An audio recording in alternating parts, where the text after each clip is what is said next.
Hey, what's going on, everybody? Thank you so much for joining me for a Good Friday edition of Breaking Bitcoin Market Update. Of course, I am your host, Justin Wise, lead analyst and senior mentor here at Cryptocurrencies.com. Of course, it's Good Friday, April the 19th, 2019, for the year of our Lord. We've got Easter coming up, guys. Easter is coming, and although I haven't watched it yet, so don't give me any spoilers. I did not watch episode 1, Game of Thrones. Why? Because I'll probably wait, because I ignore information on the internet, so when it comes to stuff like that, although I do like movies. So when it ends, I'll probably just binge watch the series as I did with every other kind of Game of Thrones thing. I'm not really one of those follow along, get into the community type guys. Not when I'm because I am one of those guys when it comes to cryptocurrency. Otherwise, I wouldn't be here every single day breaking the markets down. So let me get the chat open up. Got a lot of, Easter's kind of a big deal around here. So a lot of family preparations, got a lot of family coming in to celebrate the holidays. We'll still be doing the evening streams, though, so we will be here to walk you through the madness, whichever way we decide to go. All right, let me get... Aha. Hurrah.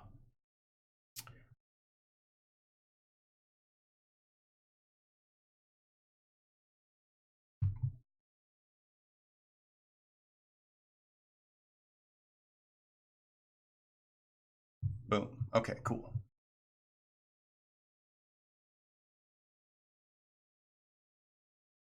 See? All right, hopefully that pops up.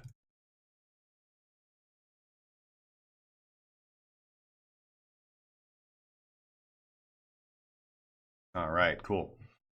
So let me scroll up here through the chat, man. Gypsy Hill, Calden, Ed McCracken, good to see you. Valentine, good to see you, man. Bernardo Patricio. We've got Ryan McCutcheon. I like that, man. Mr. Etherman, what's going on, my good friend? Tony M. Nitton, Soki Cruz. Good to see you guys. Chris Rock. All right, man. Making pickled eggs and nut rolls at the moment and watching crypto vids. Happy Easter, man. Happy Easter to you as well, man. Ron Legato, man, thank you so much for the $10 donation, my good friend. Highly appreciated. All right. Everything is... Sorry, guys. Just running a little bit behind today. Okay, there we go. Boom. Everything is running nicely. The restream chat just kicked in. Cool, cool, cool.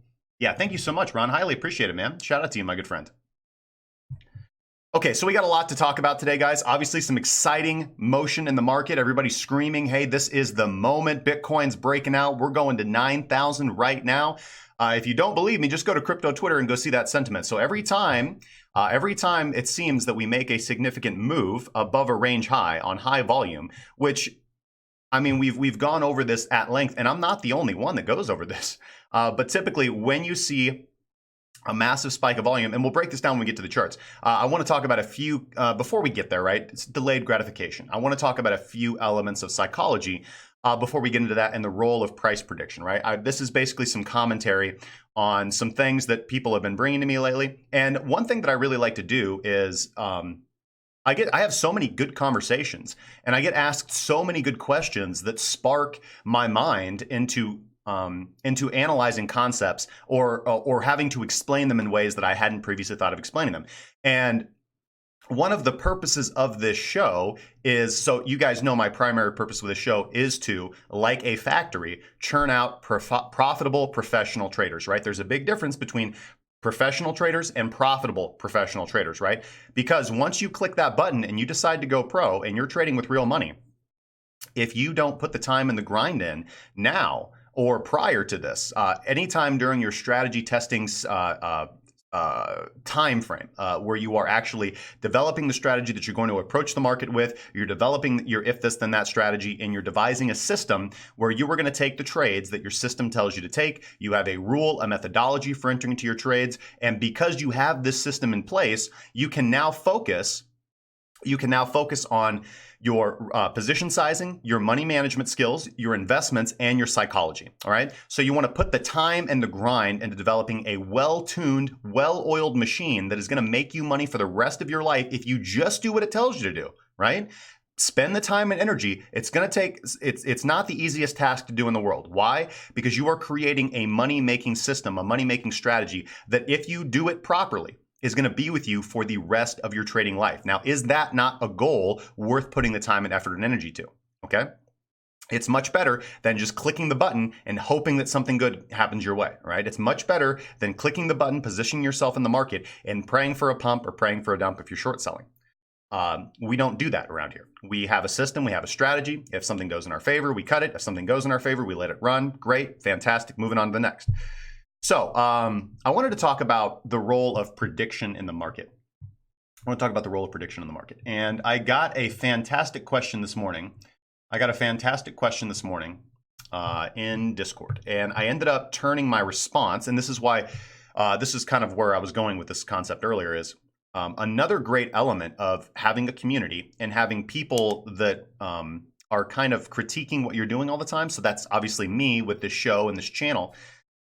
So I'm out here every day telling people what I think about price action, the trades that I'm putting on, how I think about the market. And it's easy for me because I get great questions. People hit me up in the Discord, people ask in the comment section, and they're like, Justin, can you explain this? Can you elucidate on this concept a little bit more?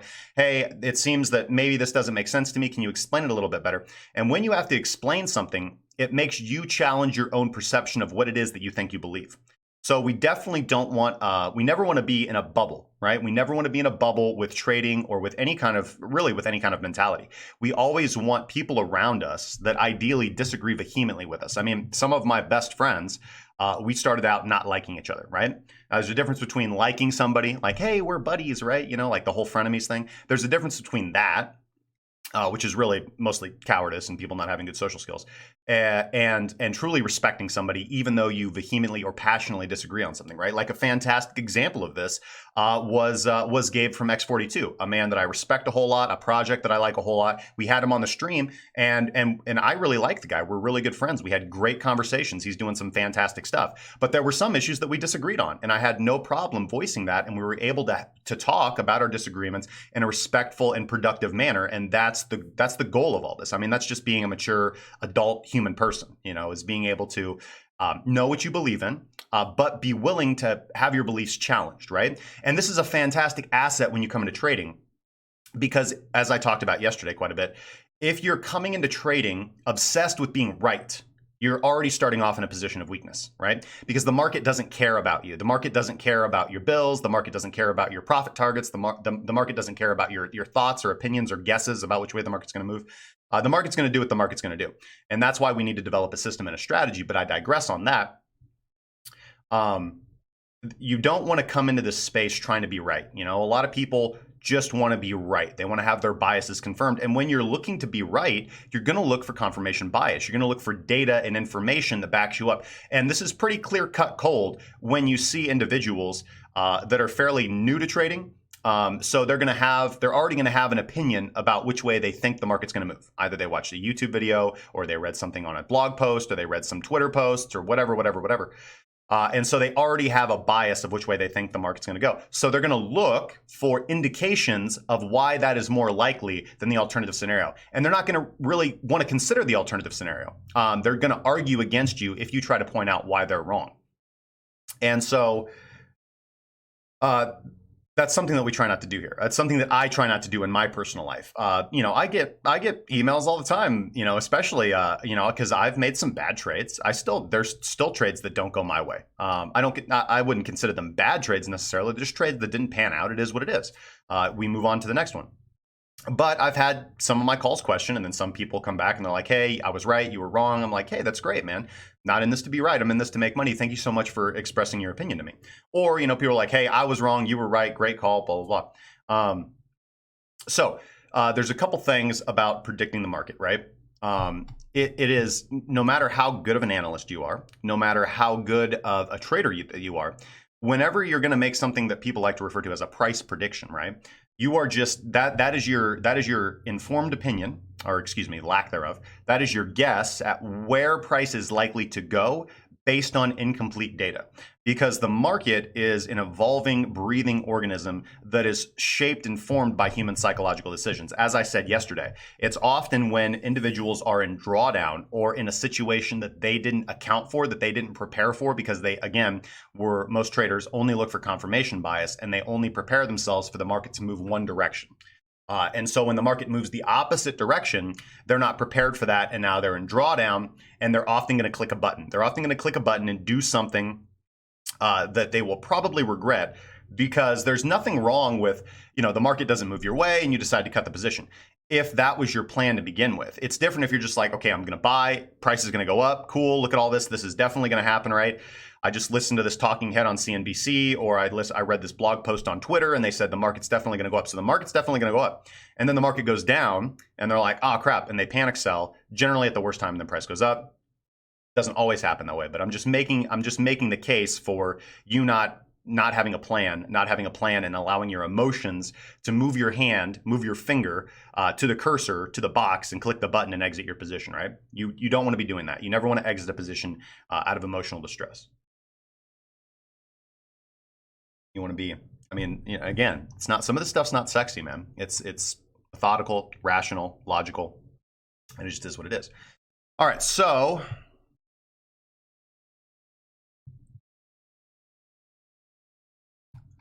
let's scroll up in here, man. Ed McCracken says, already in on Engine Coin. Nice, man. Super bullish on the White Walkers. Nice, Jurgen. Good to see you, man.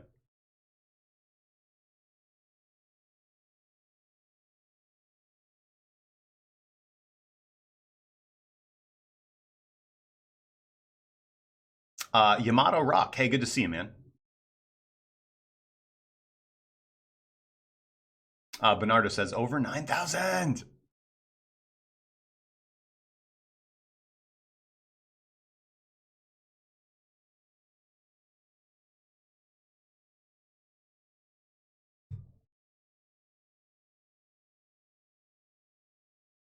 Ed says, my first real trade I made on my own was BAT. Looking good right now. Hey, great trade, man. Ether says, I love your confidence and your willingness to investigate, or at least willingness to possibly be wrong. Yes, not every trade is win for anyone. Yeah, that's true, man. Starman Jack, hey, good to see you, man. Stop loss, taking profits, getting out, my first steps in not being loyal to a project but the trade. There are some good projects out there, but you need to understand, when you're trading, you got to wear two different hats. There's nothing wrong with being a value investor, but most people are going to value invest in a project because that's what they've been taught in crypto. Like, hey man, you just buy and hold and it's going to 10x, man, no problem. You just got to wait and be patient. There's nothing inherently wrong with that. There's nothing inherently wrong with that approach. I would say that the majority of people were told that when the majority of retail traders entered the space in late 2017, early 2018, and that didn't work out too well for them.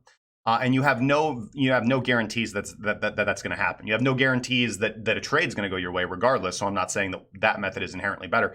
But if you are going to value invest in a project that you think is good and that has the capacity to appreciate in price over time, just make sure that you're prepared with your thesis about what you're going to do when. All right, so don't become don't let the market bog you down. So don't enter as a value investor and say, I'm going to hold this for 5 years, and then after 2 days say, well, price broke support, so I'm out. That's really not how it works. You need to have a wider plan if you're going to value invest. And the only thing that there's few things that I'm interested in value investing in. I talk pretty prolifically about the ones.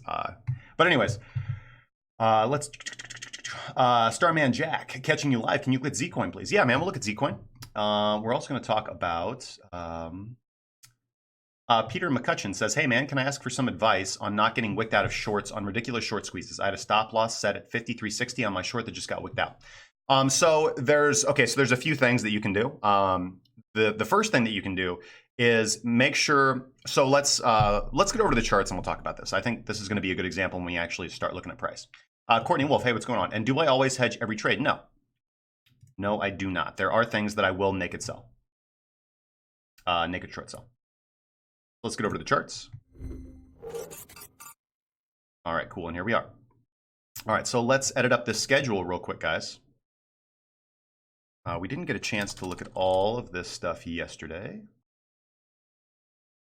So Zcoin.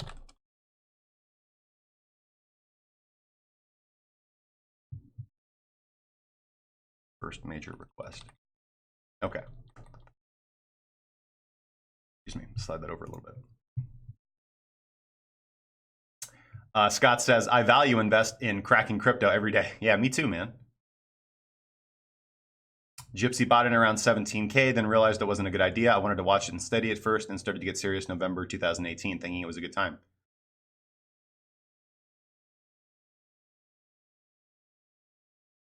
Crypto Meister says Engine paid off overnight. Yeah, Engine did very well last night.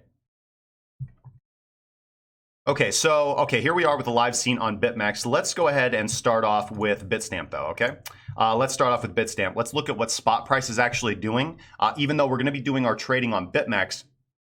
Oh, and by the way, just to keep you guys updated, so I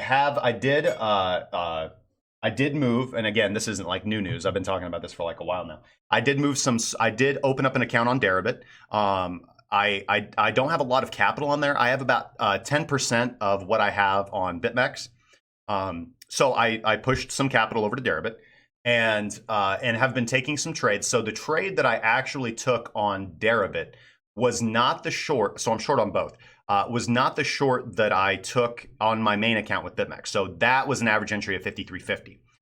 The short setup now is the average entry of 52.75. And actually, that's how it positioned out on BitMEX. On Deribit, my average entry is 53.14. So, and my liquidation price is literally. So people, this is some questions that people had. They're like, hey, Deribit is only 100x, blah, blah, blah, blah, blah, blah, blah, blah. Which is fine because, again, I'm fairly new to this platform as well. So this is kind of like my live journal type, what's my experience with Deribit. So here's the big differences that I've noticed between BitMEX and Deribit. So first off, when we had that whack-a-noodle pump, let's go to the hourly here. So when we had...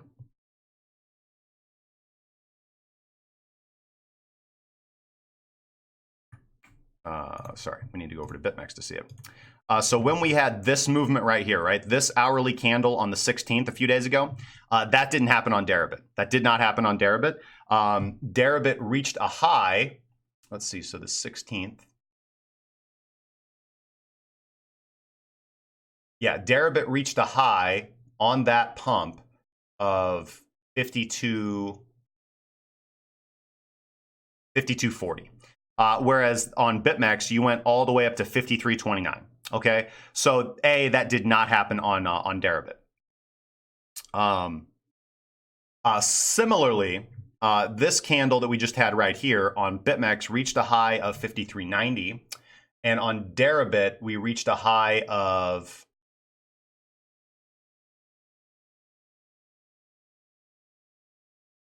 53.71. So still pretty impressive, but you can see the dramatic differences, especially with this, right?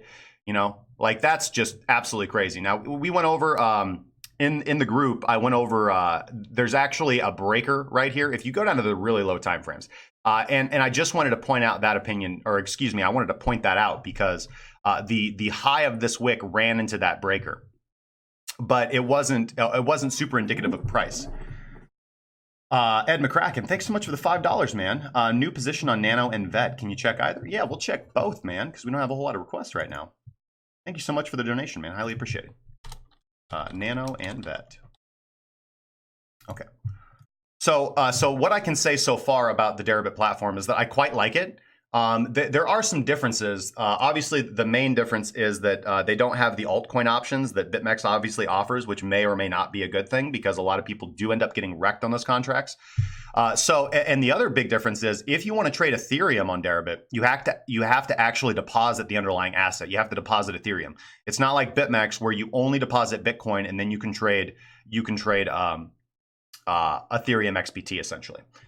So that's interesting and pretty cool, actually. Now, it is 100x leverage, and it's not like BitMEX though, right? Where it's 100x leverage at isolated margin, right? That's like criminal. Like we've gone over. I have like a 2-hour long video on why you never 100x leverage on BitMEX. Because you're only protected by 50% of your margin in all actuality, because there's a difference between your liquidation price and your bankruptcy price, and that becomes so pronounced to the point of skewing the odds and ever not so in your favor if you're a Hunger Games fan. The odds are not in your favor if you do that on BitMEX. It's suicide. It's literally suicide. But on Deribit, it's quite different because you are using your entire margin. You're using your entire account balance as your margin. So it's really cross margin. So it works just the same as normal leverage would work on any regular exchange, or any regular brokerage, for example, like a Wanda. So when I trade Forex, I use 20x leverage. I go in there, I set it to 20x leverage, I don't move it. There have been situations where I've used 40 to trade Forex, but typically the go-to, it's 20. Just go and set your leverage there and you're good to go. Now, the reason that so many traders in cryptocurrency don't understand leverage very well is because the most popular leveraging platform is BitMEX, and the way that BitMEX presents leverage is not correct because of the isolated margin thing. There are good and bad things about it, and I do like the fact that they offer like limited risk trades, right? Which Deribit is the exact same way. You're not going to owe Deribit money if you go into the hole. Because you can sign up anonymously, so they're not gonna lend you money that you may or may not pay back. On a Wanda, for example, or on a regular platform where you can leverage up, you can go into the hole and you're gonna get a margin call and you're gonna owe the exchange money, and they will take legal action if you don't pay them back. But I digress. What's my point with all this? So remember that leverage is just how much margin you have to put up to open up a position, right? So with 100x leverage, you're only going to be putting up 1% of the margin necessary to open up your position size. Now, that does mean that you can open up a ridiculously gross position size, based on your capital, right? Like you can have a couple $100 and open up a ridiculously large $10,000 position size. You probably should not be doing that because that's not you. You don't really have that money. You shouldn't be trading money or a position size that your account balance isn't prepared to suffer, because it's only going to take a small movement in the market to significantly impact your account. But what is nice about it is that if you just put on the right position size, you're going to be able to you're not going to have a lot of your margin at risk. So which is a nice thing, right? And again, it's not like the isolated margin 100x on BitMEX because that's, as I said, that's suicide. So like I said, like my liquidation price is ridiculously high. It's above 10,000. So there's no way that, unless Putin or Trump decide to just market buy the stuff up, man, it's not going to happen. So I thought that was really interesting. And it took, although I got filled on a BitMEX account, on that original call that I had made in the premium group, so call A28, which is separate from again. So I would say there's two active shorts on Bitcoin right now. That's the original entry from 5350, and then for everybody who missed it, we targeted this bearish order block, and this is what we've been talking about live on the stream.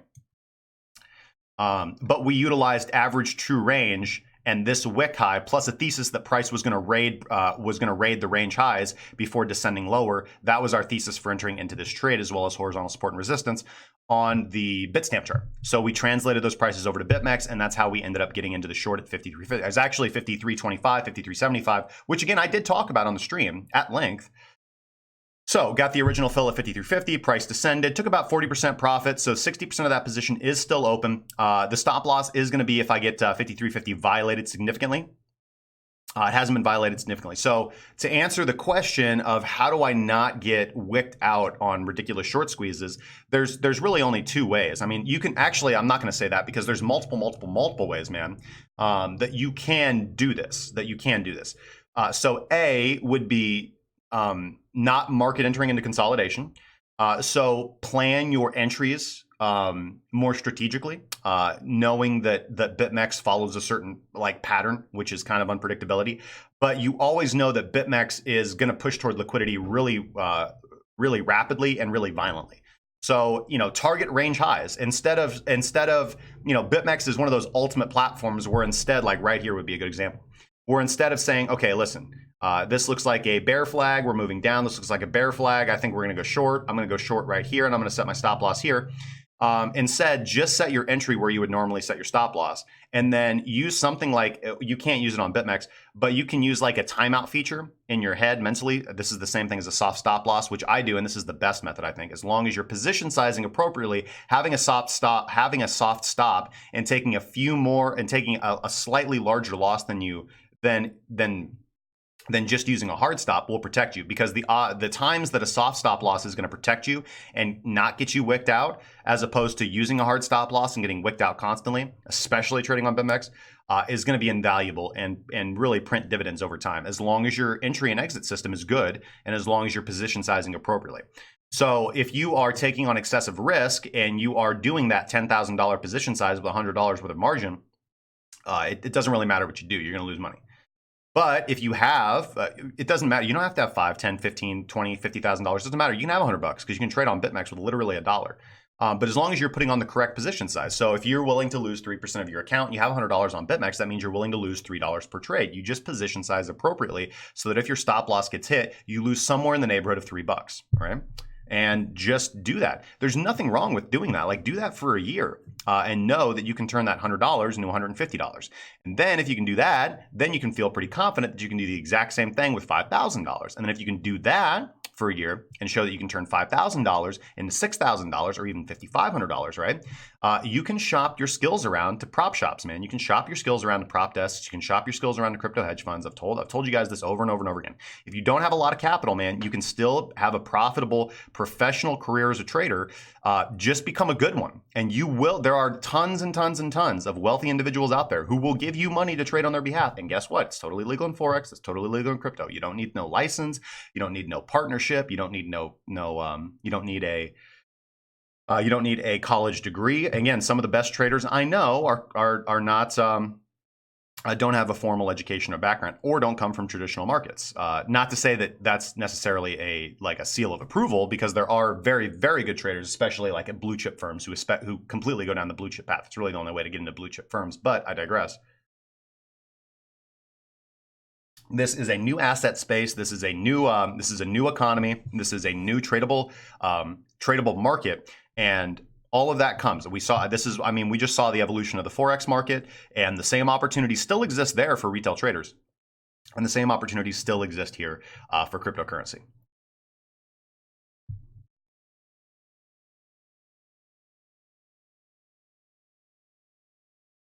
Okay. Crypto Meister asks for Zill, man. Thanks for watching on Twitch, bro. Yeah, sure, man. Let's check it out.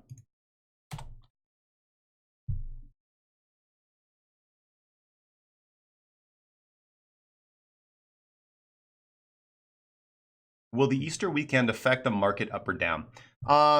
Again, that's kind of one of those fundamental things. I don't have any firm. I don't have any firm opinion on. Oh, it's Easter, so things are necessarily going to pump. Because you could logically deduce it a couple different ways. You could say, okay, well, listen, it's a holiday, so people are going to be off of work and people might be trading.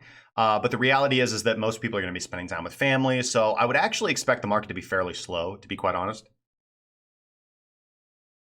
Now, again, that's like being USA biased, I guess you could say, saying that a majority of capital from America moves the market, which I do think it does. But we do have, large swaths of the country, or excuse me, not of the country, but of the world that don't celebrate Easter. Although it's a pretty ubiquitous, again, Christian holidays, very similar to many other holidays. Thomas, thanks so much for the sub on YouTube, man. Highly appreciate it. Very similar to most ethnic holidays anywhere around the world. So they're all based on seasonality and culture and belief and things of that nature. Without digressing too far into the David Wilcox type stuff, I will just say that honestly, I would expect just on looking how holidays have performed previously, I would expect price really not to do a whole bunch. Overall, I'm not really excited by this movement. Listen, as I've said many times before.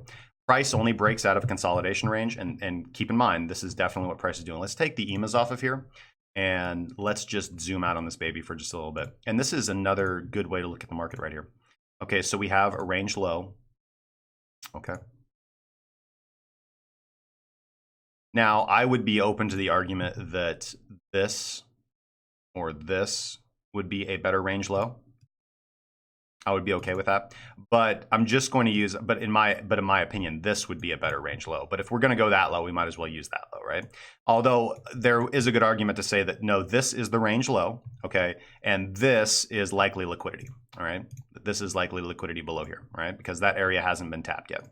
But then if we're going, if we're going to go down that path, again, it seems to me that the inefficiency in the market is likely to be tested at some point in time, which would be bringing us down in the vicinity of 4,200. So anyways, so we have a range high and a range low.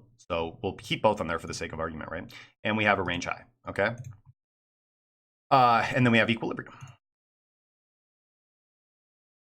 We have about the middle of the range. Okay. Now, price is only going to break out.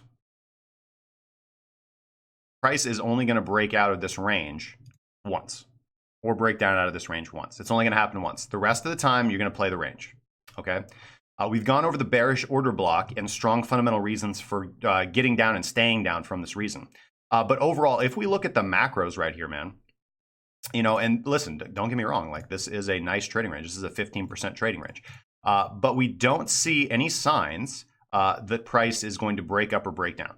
So this is, there's honestly not a lot of chop, man. This is actually pretty safe trading, man. You're just buying oversold and selling overbought, just as we've been doing, just as we did the entire time down here. Just did the entire time down here, just as we've been doing up here.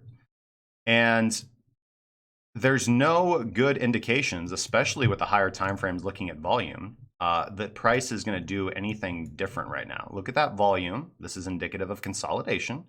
As I talked about yesterday, you're setting up for a potential SFP swing failure pattern, which is what I'm still keeping my eye on. You've got a swing high. You formed a swing low off of that swing high, and you're looking to make a lower swing high right now. And the confirmation comes when you trade below the low of that swing low that was generated off of that swing high. That's a swing failure pattern. And should that happen, I expect price to go down to at least 46, 4,500, if not 4,200. We'll talk about those levels when and if we get down there. So I did, if you guys will notice, I cleaned up the chart a lot. The chart was getting pretty bogged down, especially on BitMEX. So that's not to say that any of those levels that I had on there are invalidated, but just for the purposes of doing the analysis on the live stream and getting the most actionable data in front of people as possible, I still have the chart, but I just cleaned it up a little bit. So here's the areas of interest as far as I'm concerned. We have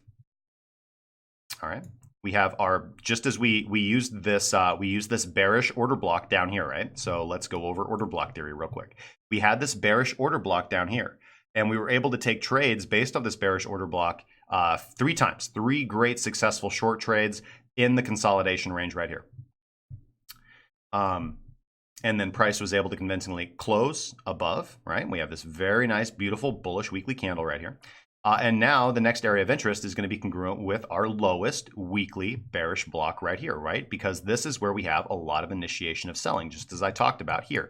We have a dominant trend in the market, and then we have a shift in market structure right here. The buyers sense weakness in the sellers right here, so they test their metal once, twice, 3 times, and then they push through. We get sellers to abandon their positions and exit their shorts, which really helped fuel the move to the upside. Similarly, we have the initiation of massive selling right here. So this is the breakdown from 6K, the 6K floor, right? So this gives us a little bit more wiggle room. This gives us a little bit of a higher target and more just more space to deal in, because we're talking about zones and not actual price levels, okay? So we just want to know roughly the area where price is likely to get slammed in the face.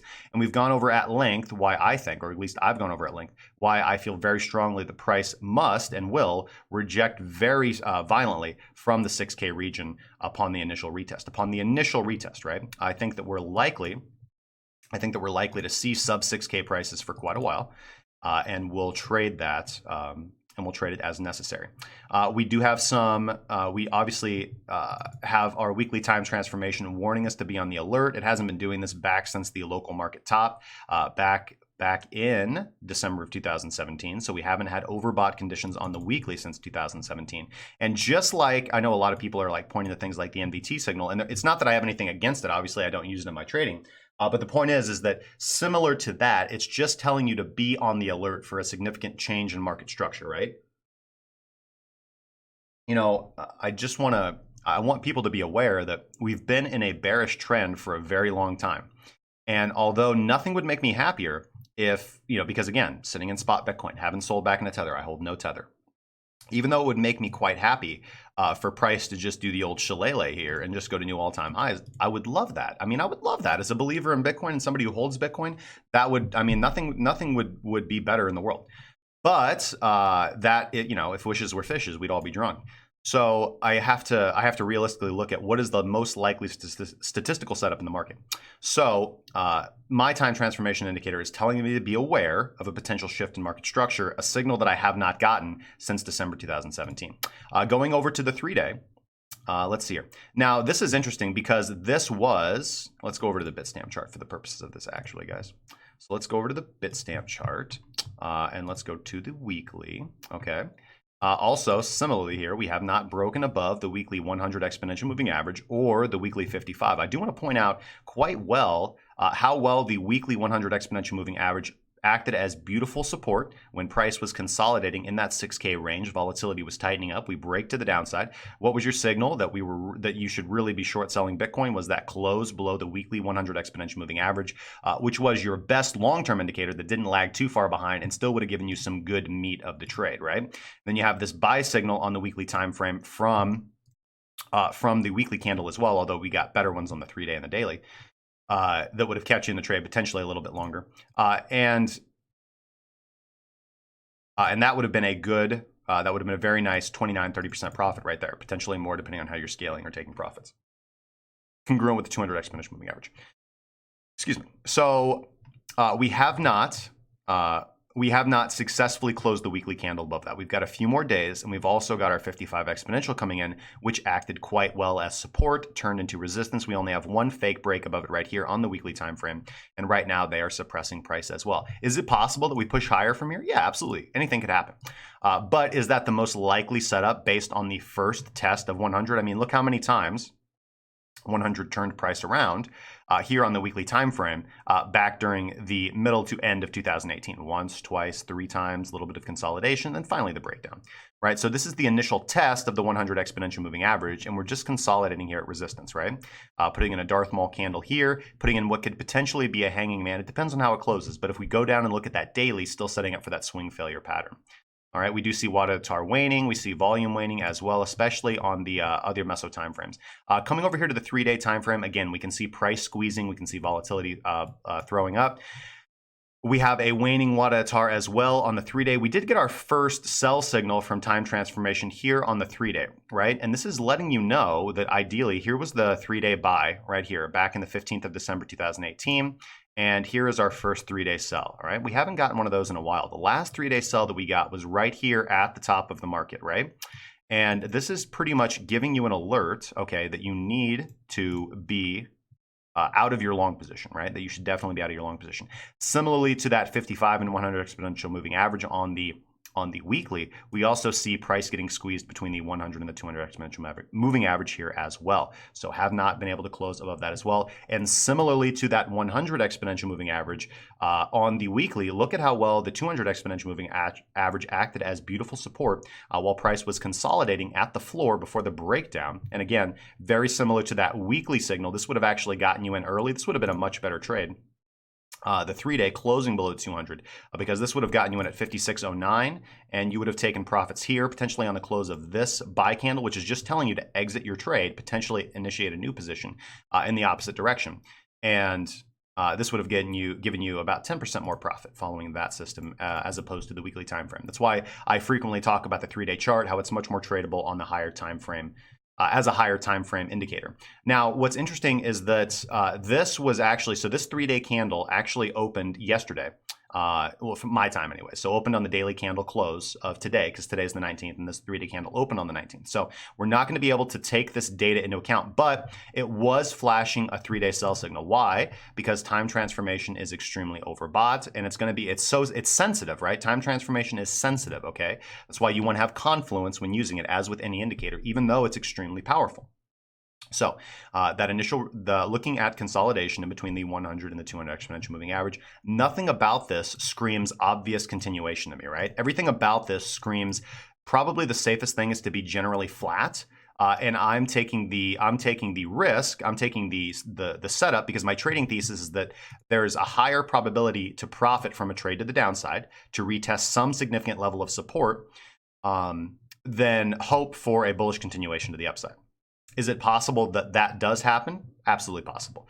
But until then, I have multiple levels of confluence lining up with what I need to see here. So coming down to the daily chart on Bitcoin, we got our daily sell signal right here, pretty much at the top of the market again, telling us to be out. We got a couple buy signals right here on the daily, didn't get us scaled in at exactly the right place. So these were probably losers unless you were using them to average in, which again, having average entries in Bitcoin between 4,500 and 3,800 would be pretty good. So you'd have an average entry of around here. And during this entire time in the market, from a value investing standpoint, which Bitcoin is one of those few things that I'm interested in value investing in. So that's, again, I have spot positions in Bitcoin.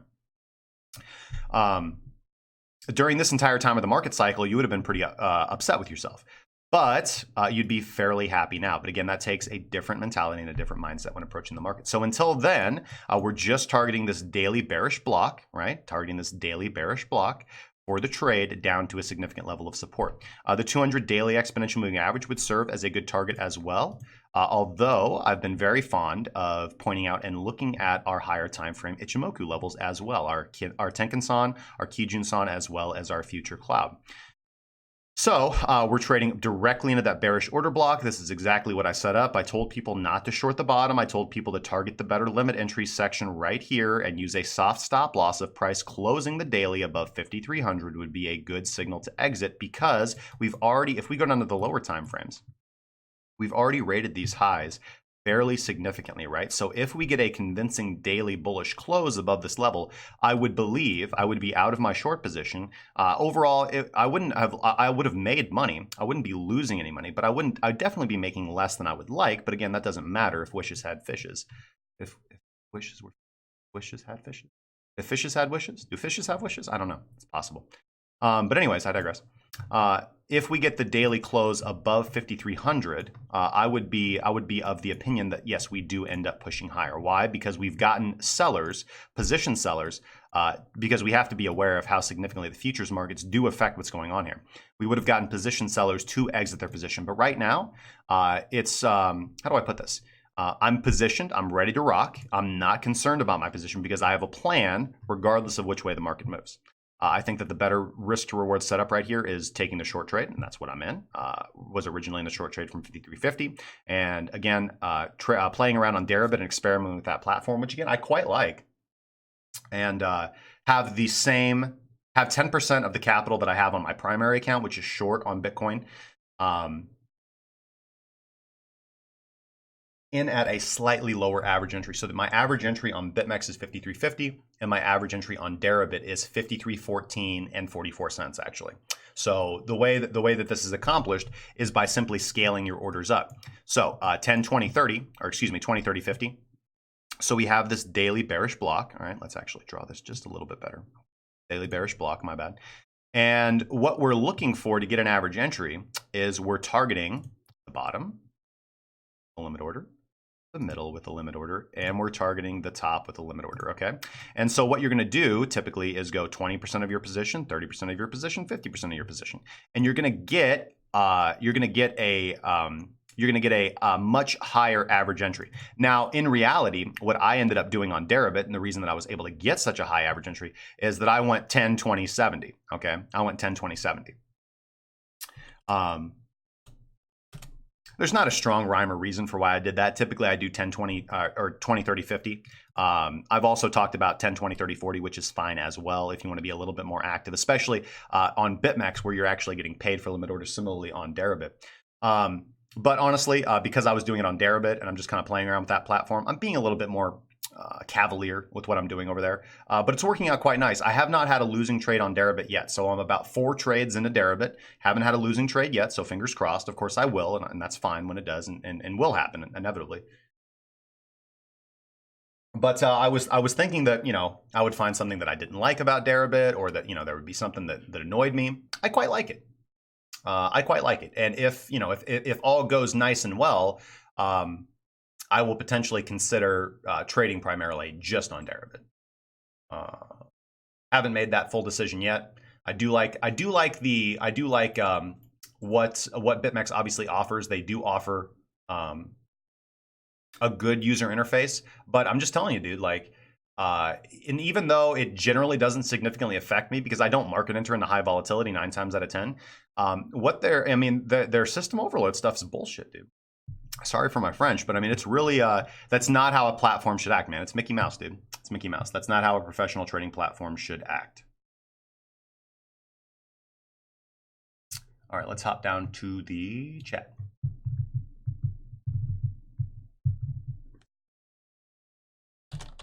The ribbit.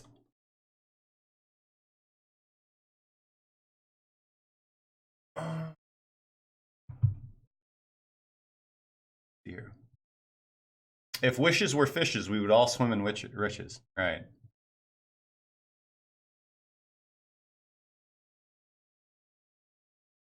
Pittsburgh.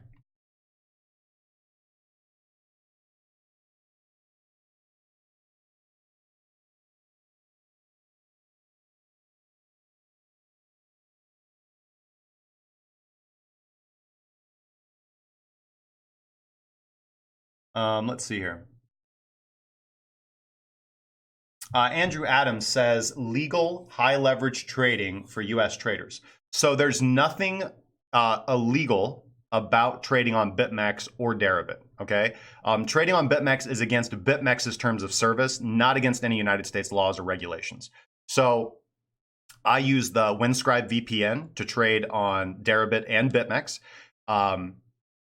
I got a link. It's in the Discord. I should probably put it in the YouTube. But yeah, Windscribe VPN is fantastic, man. I've been using them for quite a while.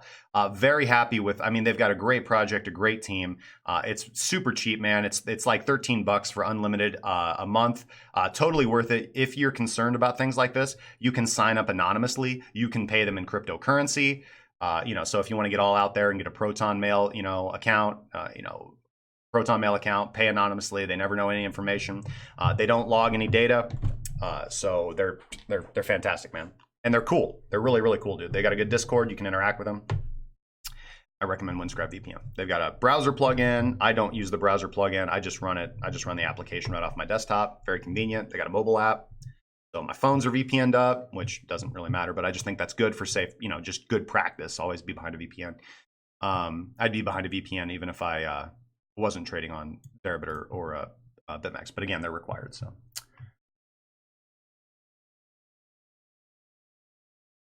Dances reluctantly says, "I love your French."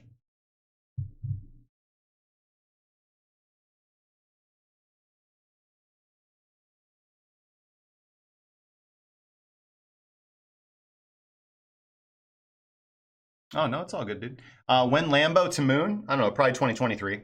Seems like a good number. Yeah, hey, Insurance Casino, man, you're welcome to go to currentresults.crackingcryptocurrency.com, man.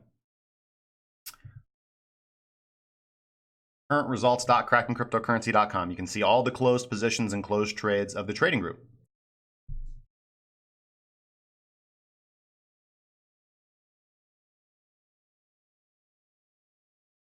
Okay, so we've talked about Bitcoin, man. We've talked about kind of where we're going, what's going on. Let's talk about this. Let's talk about this wick right here, man. Let's go over to Tensor Charts. Load and refreshing. All right, great. So here we are on the 1 minute chart for BitMEX stats. And here is that wick right here of question. And let's look down at about how many liquidations we had to the short side. We had about 10 million liquidations all told. One interesting thing is we had about $10 million drop in open interest as well. So not a lot of people closing positions out. A lot of people opening up positions, honestly. A lot of people opening up positions. Now, this is one of those things where this is going to be subjective because we have price moving down and open interest rising. Price moving down and open interest rising is generally indicative that that people are putting on shorts. The people are putting on shorts, but you could make the argument that no, this is people buying the dip because that would also rise open interest, right? We have open value rising as well, along with open interest, which is always going to be the same, but it's a little bit different. But typically, I will say this, typically when you're going to get a significant market shifting movement, you will often see more open interest drop out. You will see more open interest drop out because a trader's going to be, because not only are you going to have your liquidations on a high wick like that, you're also going to be having traders taking profit. So when traders are taking profit, that drops open interest because they're closing positions out, right? So we see a drop of open interest here on that 1 minute candle right here. Really over 3 minutes right here, from 498.9 million on open interest down to a low of about 481.4 million. So actually, closer to about 20 million. That's fine. Closer to about 20 million, but and we have $10 million worth of liquidation. So, okay, so about $10 million of positions closed, as well as $10 million worth of liquidations dropping open interest like that. So I'd be super, super happy, man, if it was like 40 million, which is what we saw,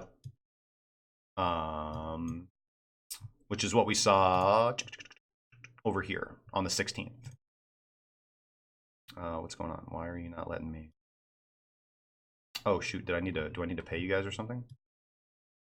Oh, okay. Apparently my paid subscription plan for Tensor Charts has run out. I have not received an email. Thank you so much, sir. Well, all right, time to give Tensor Charts some money, guys. So anyways, okay, apologies for that. I will resubscribe to Tensor Charts tonight. Send them some of the Bitcoinity. What can you pay them with? I want to send them any Bitcoin right?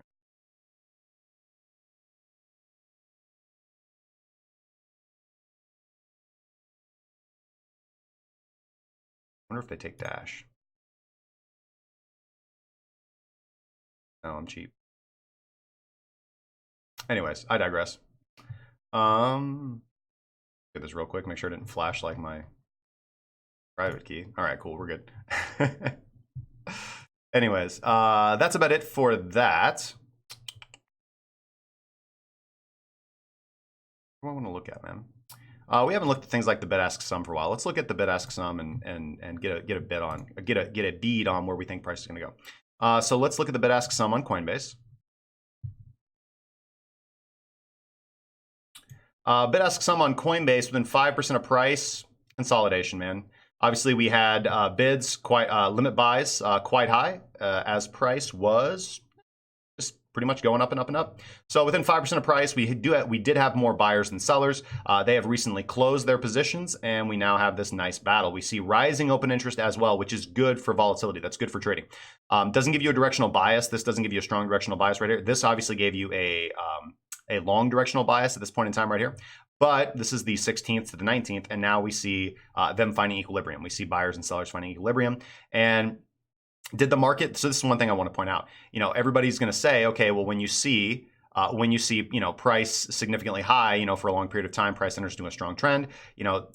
This happened very quickly. So we have the 30th to the 2nd, and price entered into a strong trend, which rarely happens. Again, price doesn't often make the odds of price doing a highly volatile movement are generally rare. Did we enter into a strong trend with the bid-ask sum much higher? We did. We went from 5.05 to 5,300. So pretty good, pretty decent trade. Not gonna lie, not a bad trade. From taking this, so we have a low, we have a spike in volume on that low, and we have limit buys significantly higher than our limit sells. But have we entered into a really strong trend? And what is bid-ask sum telling us right now about price? Telling us the price is entering a consolidation because limit buys and limit sells are finding equilibrium. So we need to look at, let's look at Tensor Charts. And this is going to suck now because I don't have my upgraded plan, but whatever. Let's go to the hourly. And lower precision. All right, so let's give this a second. Thank you. Yep. Oh, yes. Oh, I know. Oh, yeah. You're not going to give me any of the fun stuff.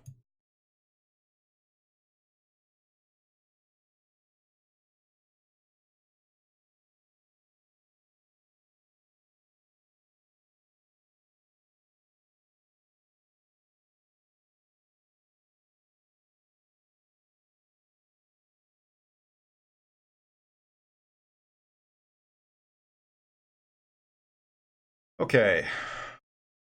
So what do we got coming in here on the order book? Oh, we're on Ethereum. Come on, God.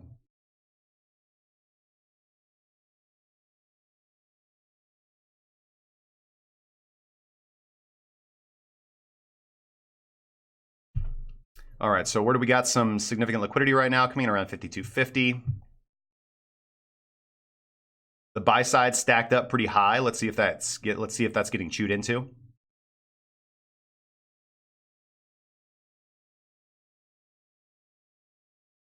Yeah, so the order book is very steep between 52 and 46. Doesn't significantly surprise me. And the ask side is comparatively relatively thin from up to 5,800. So that's kind of strengthening, and we can see where the order book thins out, above 5,900. So this is positioned bids. And again, this is kind of what we talked about yesterday with waves. That concept of stank bids, right? So if you want to be, I would challenge you to find those critical levels of the market where horizontal support and resistance, or where your higher time frame exponential moving averages are, or where your higher time frame Ichimokus are, and challenge yourself to set limit orders for those areas, right? You don't have to constantly be in a trade. You want to let the market come to you.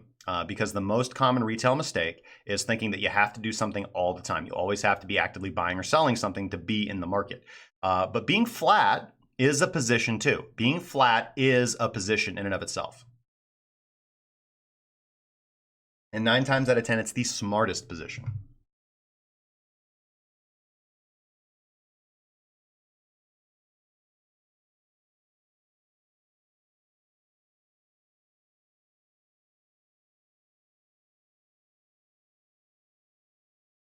Oh yeah, sorry about that, guys. Wabi was a huge pump and dump, man.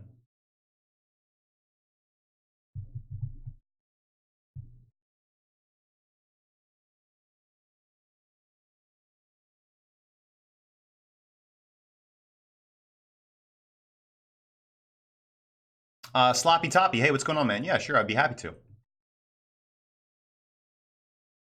Vitam says, would you put 100,000 on either one of those exchanges as a U.S. citizen? Darabit, yes.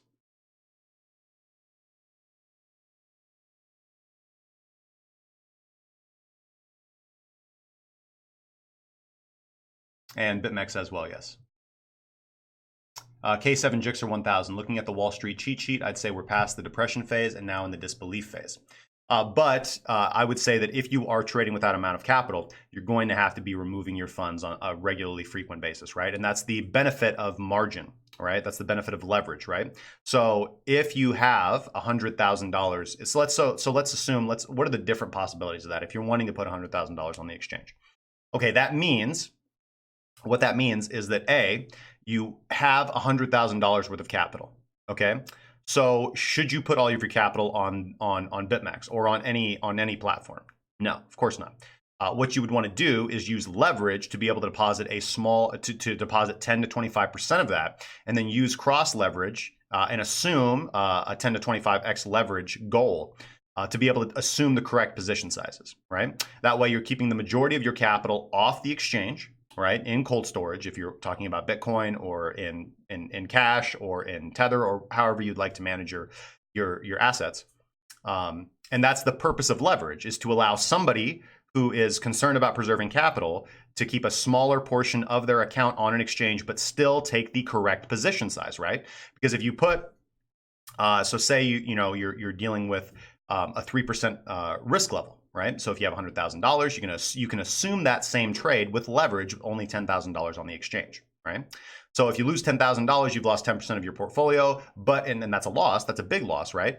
But that's okay. I mean, it is what it is. That's the worst case scenario, right? But it's much better than the worst case scenario of losing your entire stack. Now, let's say that $100,000 is not representing your entire portfolio. Meaning that if you are wanting to actively trade with $100,000 to take on the correct $1 million or multi-million dollar position sizes that are congruent for what you can trade, then I would be looking into, then if you have that kind of money, then there are other options out there. There are other options out there. You should be trading on CME.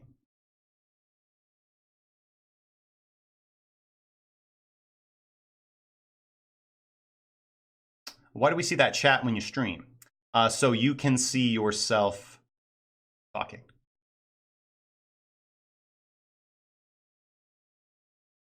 Ninja Sucks. Hey, what's going on, man? feel free to ask your question.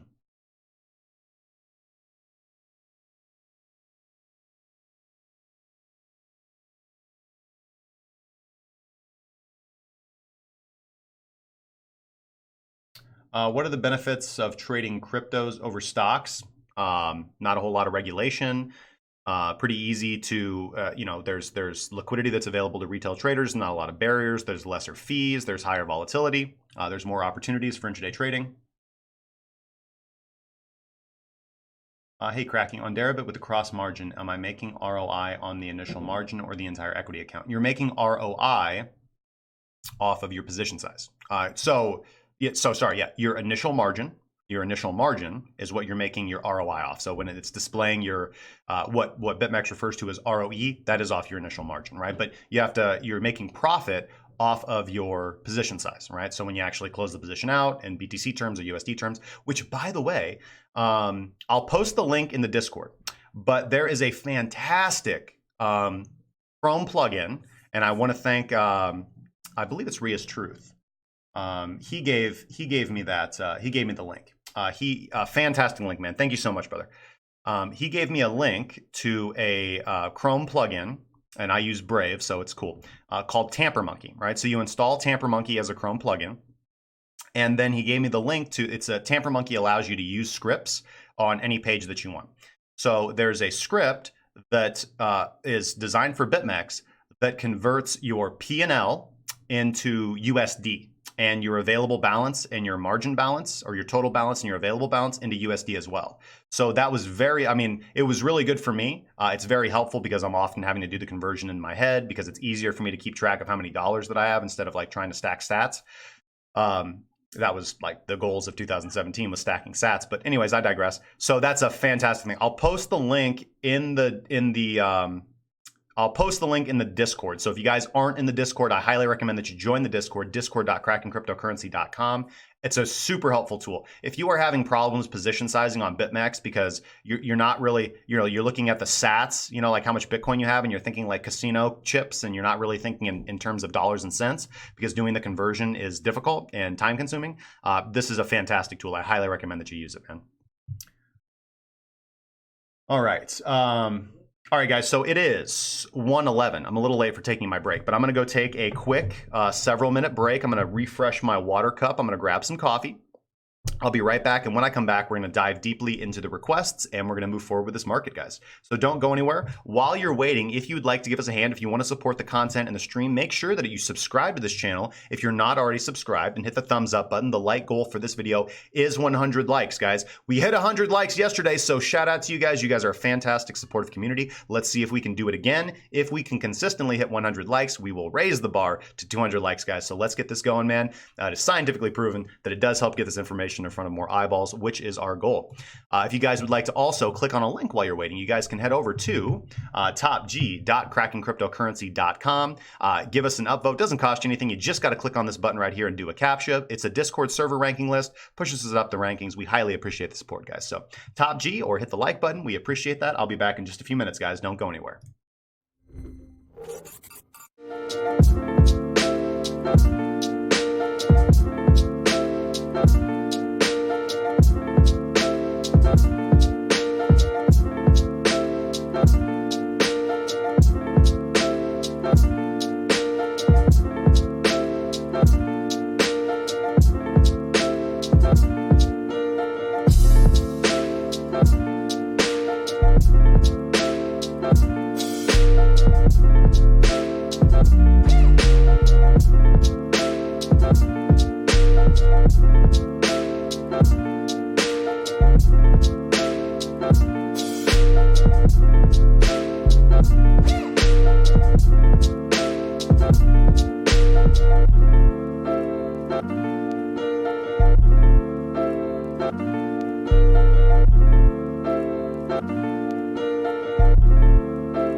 All right, guys, we're back. Thank you for hanging in there with me. Sorry it was a little bit of a longer than normal break. Like I said, I got family coming in for the Easter holidays, so it's kind of like boxing with my household right now. Anyways, let's and thank you so much to anybody who went over to topg.crackingcryptocurrency.com and gave us that upvote. Highly appreciated. Okay, let's get into some requests. I'll give you guys a little bit of an update of what we did in the group this morning. We opened up a few new positions. Took this short on Litecoin. Pretty happy with it so far. When I saw this, I took about 25% of profit, moved my stop loss to break even. So that was a nice 1% scalp intraday right there. Pretty happy with that. And we're gonna wait and kind of see how this develops. We've got a lot of positions that are just doing well for us right now, man. As far as BitMEX goes, BitMEX has been very good to us. Binance, objectively, has not been.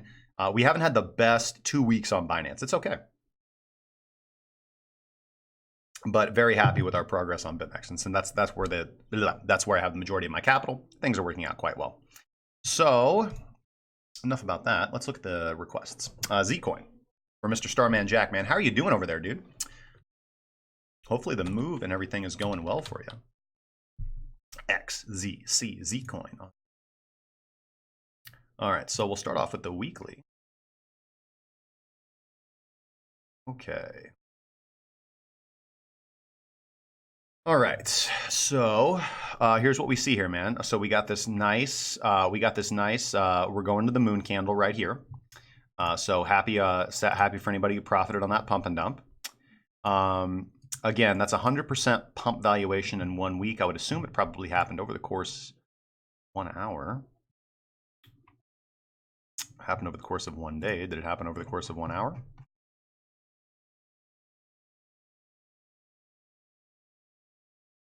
Two hours. Okay. Yeah. 2 hours and then a big decline. So that's a pretty significant factor, man. So let's go ahead and chart that block out. Okay. All right. And really, in dealing with pump and dumps, you honestly kind of want to chart the wick into account, but that's not congruent with how I do order blocks, so we'll just keep it simple. Anyways, so let's go back over here to the weekly. Let's find that, shoot, that hourly block that I just drew. There we go. Okay, I'm gonna have to extend that out. Let's go to visibility and okay, cool. It's just so small. Okay, cool. That's not too bad. Yes. Okay, perfect. All right. So, you know, in all actuality and honesty, I'm not really interested in Zcoin until we can close above that. That's like 60% to the upside. So we're talking about like this thing is getting out of consolidation. This thing is moving into a long-term weekly trend, and this thing can produce the results that we want to see on a weekly time frame. Now we can use, that's pretty high up there. So if you wanted to be a little bit more avant-garde, we could use a daily block most likely. So we'll look at the daily block. So what is the weekly doing right here? All right, well, obviously we have a period of consolidation and accumulation. We've got some random pumps. I mean, it's not a good looking chart, man. It's not the healthiest looking chart, especially from the weekly perspective. TT definitely had us dollar cost averaging into this thing in bad positions, although called a great weekly trade here. Great weekly trade here before the kind of pump to end all pumps. Yeah, man, I don't, and fundamentally, I don't really, you know, everybody's like, oh, privacy coins are the future of cryptocurrency. Facebook coin's probably the future of cryptocurrency besides Bitcoin, but I digress. Followed closely on the heels by Amazon coin.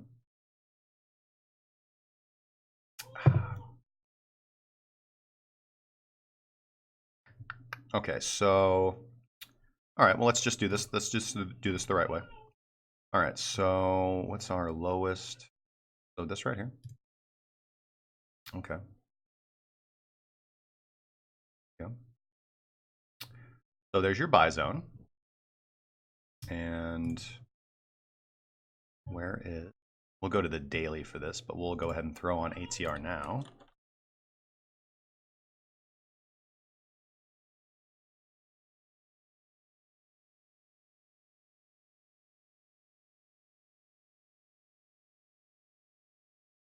All right, so the value of, I gotta move my coffee here, is 0.0012. Price currently trading at, so the weekly ATR is pretty much price. Pretty much price, so that's gonna be a little bit too much of a loss. Okay, so the weekly doesn't look fantastic. We've got time transformation. Okay, so time transformation is above the zero line, but trending to the downside. If we get a continuation cross above the zero line, so if this ends up crossing, which is gonna take like probably 2 or 3 weeks to happen, potentially might be an okay trade. WADA ATAR is trending bullish above the explosion line. So potential trade on the table is as long as we get some bullish confirmation from our primary indicator right here.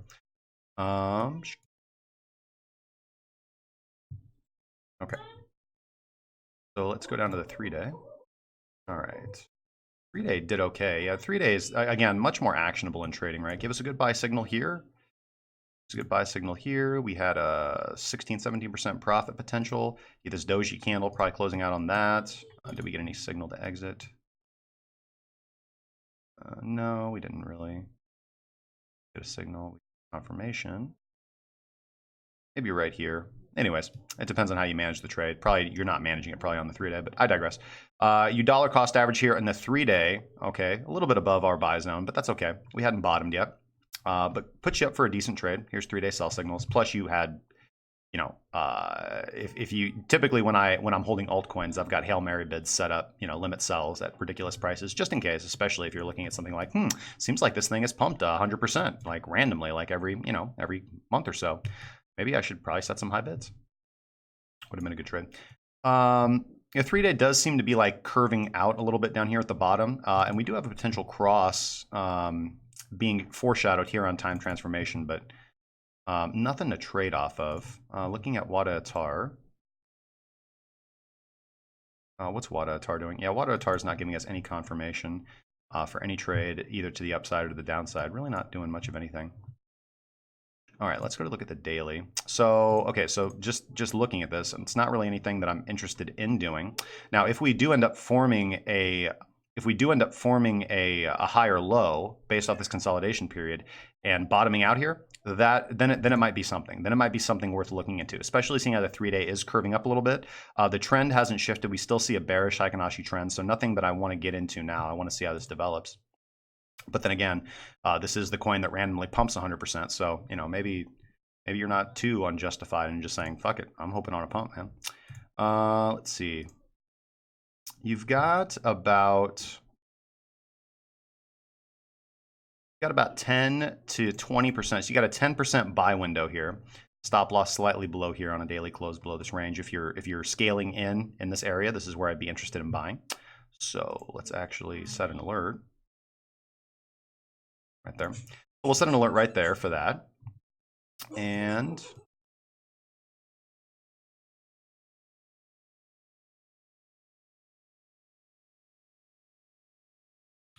we do have a couple daily buy signals from time transformation telling us to be out of any short position and potentially be looking at entries into long positions. The stronger signal does come, of course, when time transformation does cross above the 0 line and Wadatar confirms. That's letting you know, hey man, this is worth your time.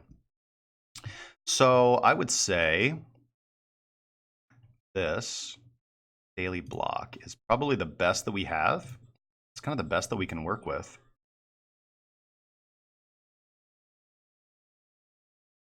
And you have equal highs right here, so it's likely that there's liquidity of those equal highs.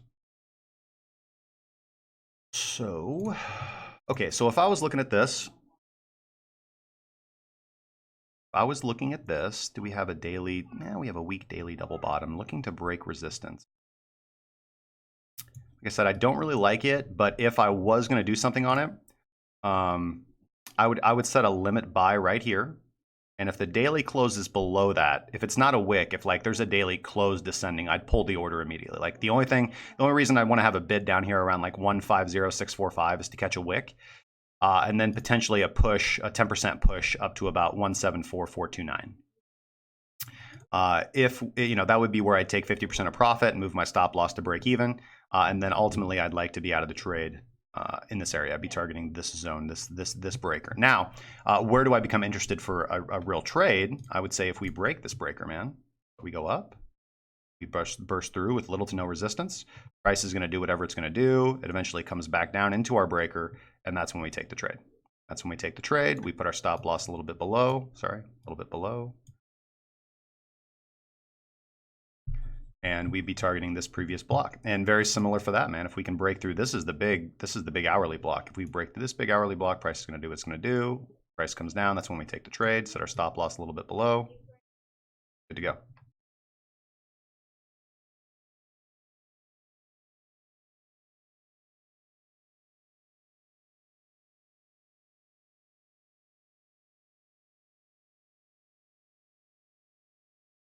So yeah, nothing that I'm really interested in right now.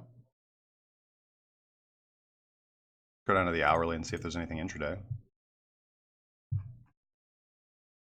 We'll buy signals right here, sell signal right there. Too bad. Daily Heikin-Ashi trend and here.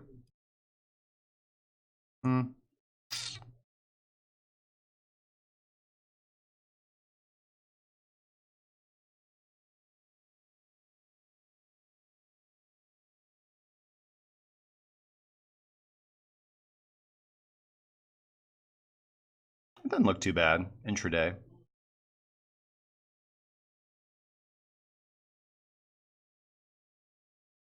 Too bad intraday.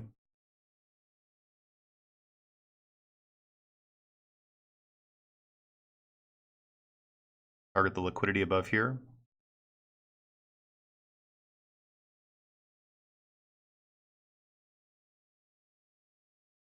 You can make the argument that, you know, the trend has shifted. The Heikin-Ashi trend has shifted bullish right here. Time transformation is about to give you a crossover. I'd like to see it down here. Let's see, we had hidden bullish divergence here based off of this low. So this would be a higher low and a lower low. So hidden bullish divergence right here, actually. So you had some hidden bullish divergence here. This doesn't look too bad intraday, man. Doesn't look too bad intraday. Is the juice worth the squeeze? Maybe a 3 to 4% intraday trade here, if we can hit this liquidity right here.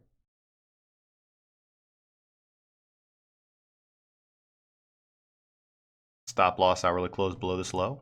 You definitely don't want this to fail. You don't want this swing low to fail. I see the potential there. I'm already positioned. I already took an alt trade this morning, but doesn't look too bad. A little bit of hidden bullish divergence again. Daily Heikin-Ashi trend's bullish. Macro, it's nothing that I want to buy and hold. I already kind of talked about the levels that I want to see. But, sorry, let's go to the daily. Yeah. But yeah, just congruent without the daily. I mean, it's worth it. Or maybe worth it. Not worth it for me, but I see the potential, man. There you go. I'm not going to publish this one because I don't have a strong opinion on it.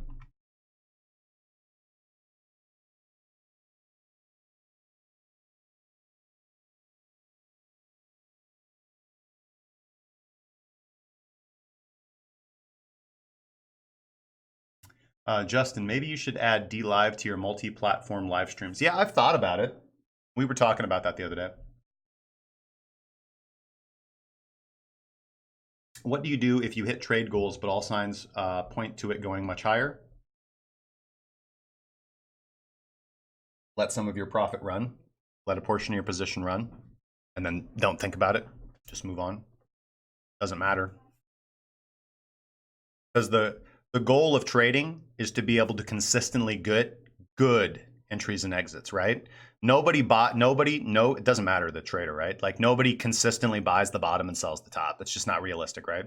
You're just looking to get a good trade, right? So if you hit all your trade goals and then you can consistently do that over time, who cares how high it goes? Because we're not in this it's not a get rich quick scheme, man. Because that kind of thinking and that kind of mentality that, hey man, this thing might go much higher, dude, so I'm going to double down. And then price reverses and you end up losing on the trade when you could have just taken good profit and walked away. Yeah, it's not helpful mentality, man. It doesn't matter how high something can go. It doesn't matter how low something can go. It just matters on, can you get a good entry and can you pull some profit out of it? And if you can do that consistently, you're doing better than 90% of traders out there. Because 90% of traders lose money. Because they think like this is because they I don't know. There's a lot of reasons. They put emotional emphasis. They put their bias. They want to be right. They're not thinking of the long term. Freaking YouTube's fault, man. Gosh darn kids. Wow, this nano chart is busy. Really, really busy. Okay.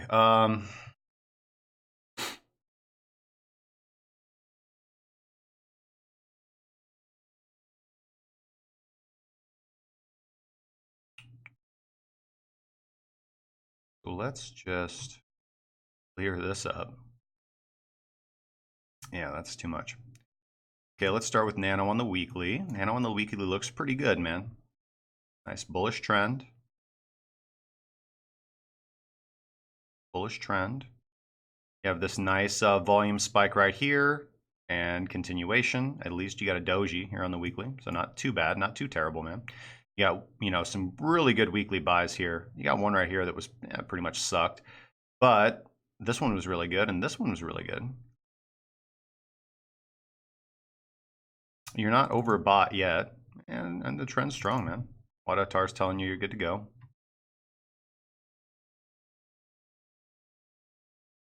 There's no how I feel about cup and handles, but excuse me. So,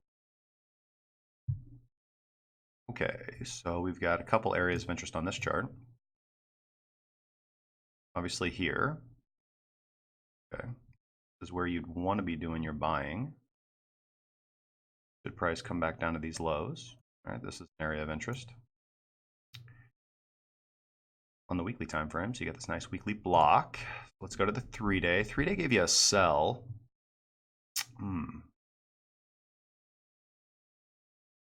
All right, now this is pretty good.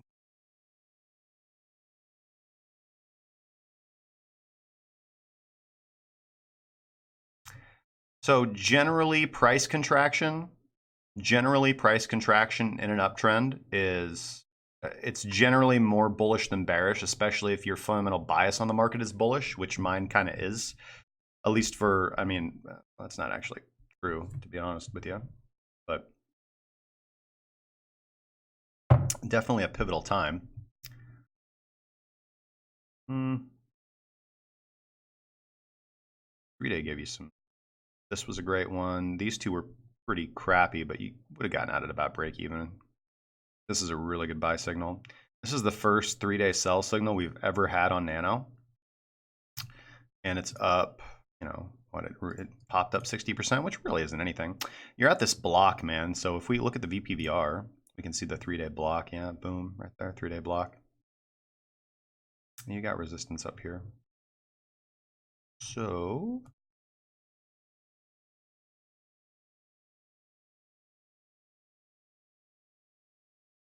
let's find the daily breaker. Or let's make one, I mean. Whoa. Although that 3-day was really good. Okay. Here. Closed above. Price returns. Right here.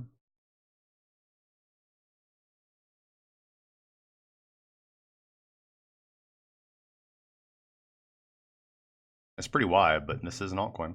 So here's your daily bear block. And again, price closes above your bear block with, generally you want to see like little to no resistance, but you do close pretty cleanly above it. You pull all the way back down to your bear bar, and then you go up, and then you come back for a pullback, up, down to your pull bar. So this is your area of interest right here. You're looking to buy in this zone, and the way that you do that is you set bids here, here, here, and here. Okay, you got a stop loss a little bit below. You're shooting for that average entry of right here, but having these bids would have let you get completely filled here after you close above your bearish order block. Price pulls back in, you got your stop loss slightly below, and it doesn't take you. Again, I use soft stop loss, so I want to see the daily close below that. This breaker, this is now a breaker. So once it's broken, now a breaker and the where we want to be targeting for our buys. Now, the 3-day did just give us a sell signal, but price is continuing to contract. And the daily is giving us, it dropped below, but it's crossing back above. Wadatar really isn't confirming. Yeah, man, you kind of just want to... Nano could be good, man. I can see a good case. So here's my opinion on Nano. If we close a daily above this price contraction, above this pseudo-symmetrical triangle, I'd say it's worth a trade, man. I'd say it's worth a trade. At least, I don't know. We already see you have these equal highs, right? See these equal highs on the chart? When you have equal highs like that, that means there's liquidity, and that's exactly what price did. Price hunted that liquidity, and now is consolidating. So it's good that it didn't just violently reject. It's good that it didn't just violently reject, but you're trying to shift from one market cycle, which is accumulation and consolidation, to breakout and entering into a true bullish trend. And that's difficult to do. It takes time. So where's our next area of interest? Would be up here. Next area of interest would be up here. Whoa, hello. So about a 30% trade. So I'd say you definitely have time. I would want to wait for this to break out. And honestly, as always, I like to see BPCs. So break, pullback, continuations. So breaks, price is going to do what it's going to do, pulls back, finds support, and then continues on. This is where you buy. For right now, until that happens, the buying zone is still the bearish or still the bullish breaker. It's a bull bar now. So anywhere between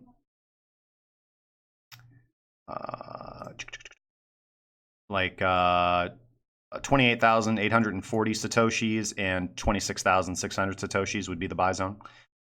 Stop loss on a daily close below that low. So I'm not going to use a hard stop. That would be stupid. But around 26,271 sats. That's where I'd have my stop. And if you're buying in the zone, if you're buying in the proper buy zone, you can just set your take profit here. So about a 17% trade. or you can use the daily ATR, which is good to do. So where's our, what's our, oh shoot. Okay. Daily ATR is 2,320 sats. Oh, what would be 2,320 sats?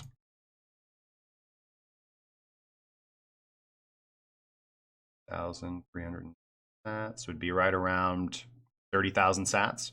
About an 8% trade from an average entry right here. So targeting 30,000 as an initial take profit, and then these local highs around 32,500 sats. And then you could let this baby ride with a target of around 39,000, 40,000. And then we'll reevaluate if price goes up that high. But I wouldn't really want to do anything right now. This is a lot of chop, man. Don't want to get eaten up. You're just going to be refreshing your block folio every day if you buy Nano right now. Wait for the market to prove to you that it's bullish, or wait for the market to pull back to an area of interest. VeChain. Dun, dun, dun. Wow, it's been a while since I looked at that VeChain. I would like to say that I nailed it. It's like VeChain knew I drew a line there. It knew. Anyways.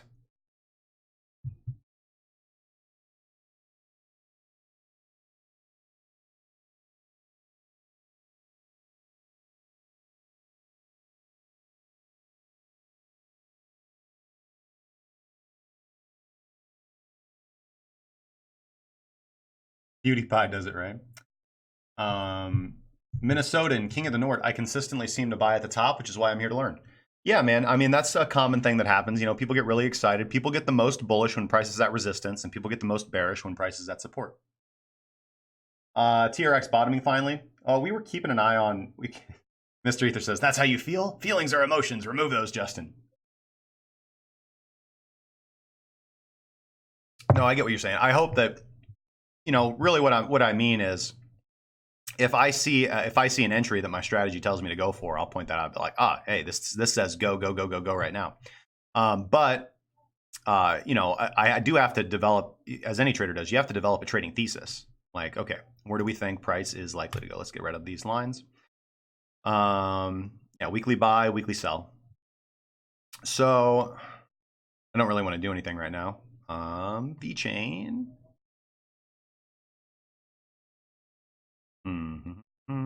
Tell me something good.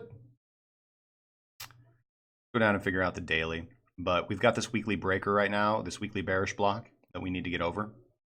It's going to serve as resistance. You can see it served as resistance on the retest right here. That's the high of this weekly candle. Weekly candle hasn't closed yet, but this doesn't really look fantastic, especially with the weekly sell. That's the, you know, the time transformation on the weekly is our longer term oscillator. So go to the 3-day. 3-day gave us a beautiful, yeah. So this buy wasn't very good on VeChain, but again, you know, keep in mind that this is that it's only as good as the operator. Okay, so it's just giving you ideas. It shouldn't blindly be traded.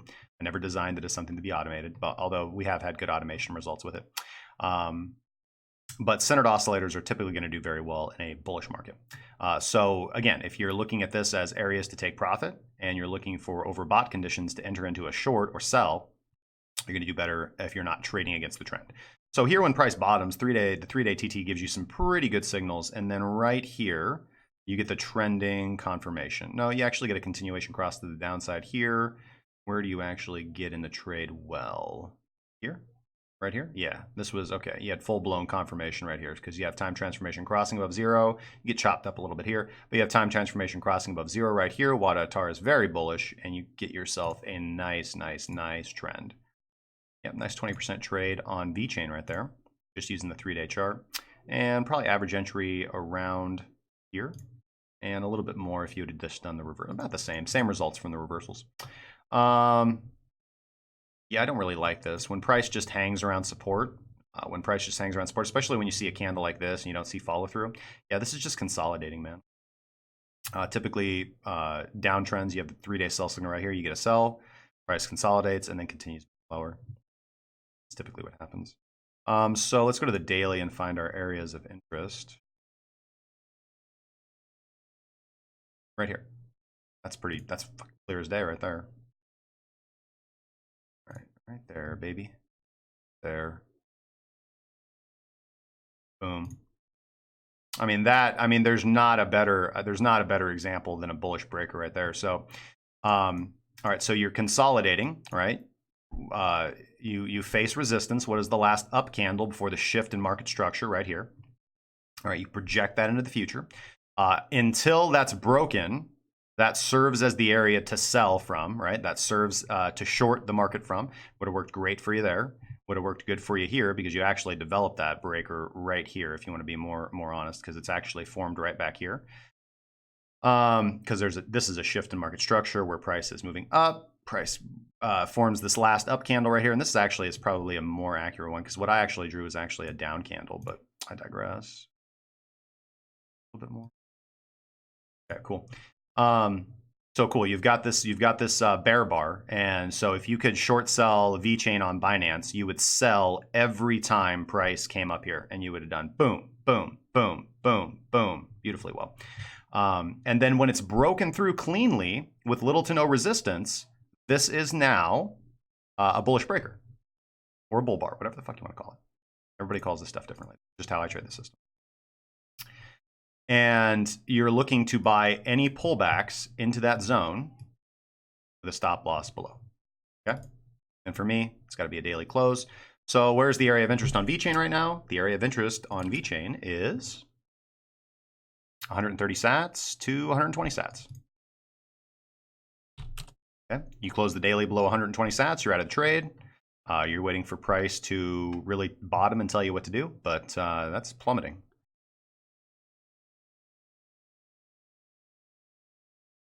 Consolidation. Let's see here. Good example. Swing high, swing low formed off that swing high, lower high, and you're looking to break the support that was formed off that swing low.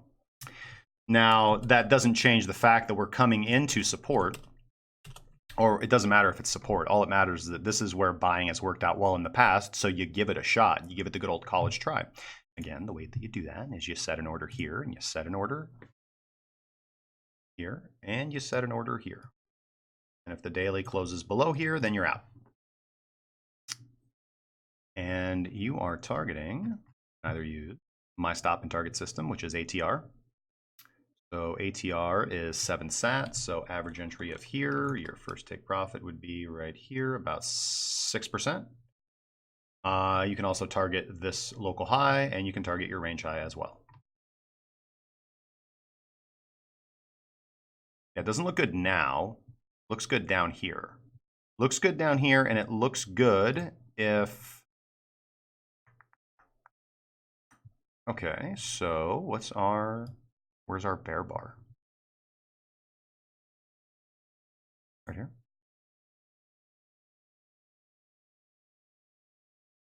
Cool.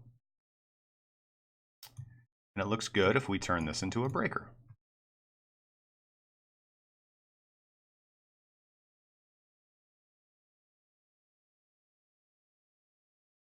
So we already got filled here. So looking at this now in retrospect, we already got filled, so that's already been tapped, all right? So we are now 7 days late for the best entry on VeChain. So looking at this, you can do one of two things. You can say to yourself, all right, listen, I'm not buying VeChain because I missed the entry zone, and so I'm just done, right? And so I'm gonna wait until the next time the market comes to me, which would be this flip of support to resistance, right? And assuming price pushes higher. Or you can say, okay, listen, this was a good time to enter VeChain. I feel that the momentum is there to push price higher. I'm going to go ahead and take a stab, and I'm going to set my stop loss below the local low.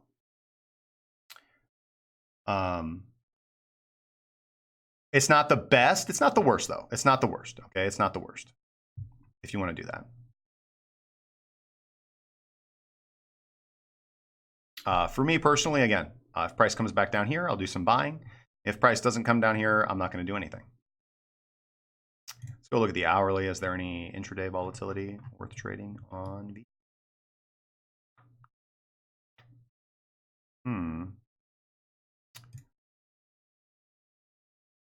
In a couple days, out of the buy zone.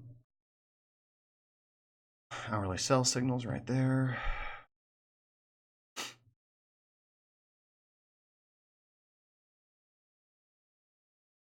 Volume spike, pretty good volume.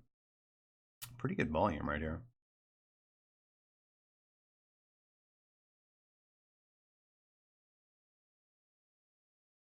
I mean, you could set a bid at 133, and if the hourly closes below 132, you could be out and target this range high or your bear bar right here. That would be okay.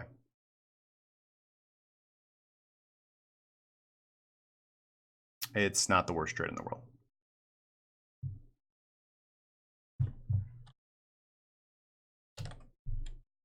Ziliquois. Québécois.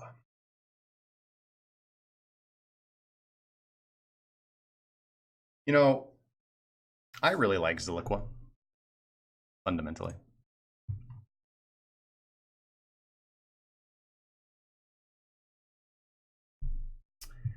But continuation cross on the weekly time frame. Bearish peak volume. Toward the bottom of the range. Doesn't look super terrible. Doesn't look super great either. Rising volume. For the end of consolidation. Is Ziliquois finally going to do something here?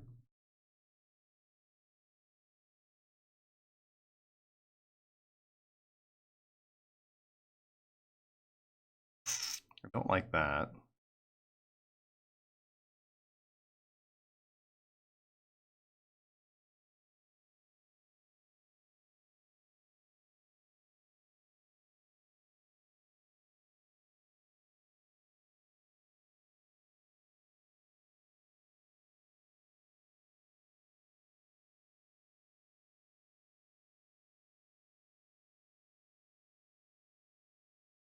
Why is this here? Do you even lift from? Even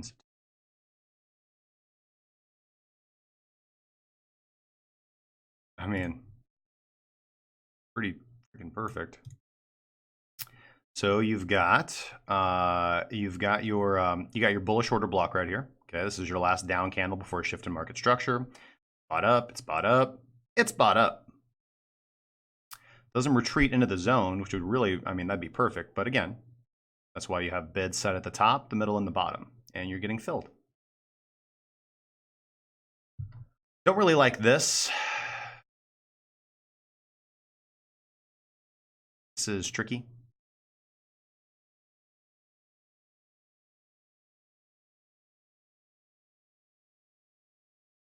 A little tricky.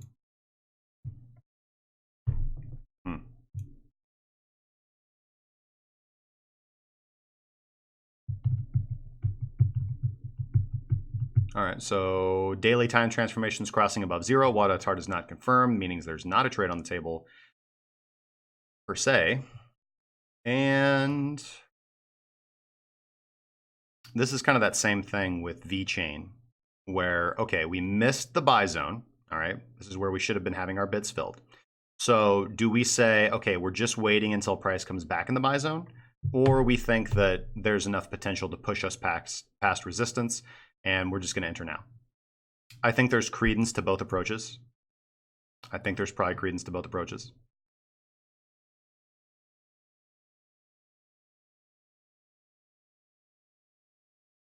Don't like that weekly TT cross. And the 3-day is crossing below 0, and Wada Atar confirms the short sell. So just letting us know that the downtrend is fairly strong and confirming on the higher time frames. Keep in mind they do lag behind, but they are powerful when we do get those signals. Yeah.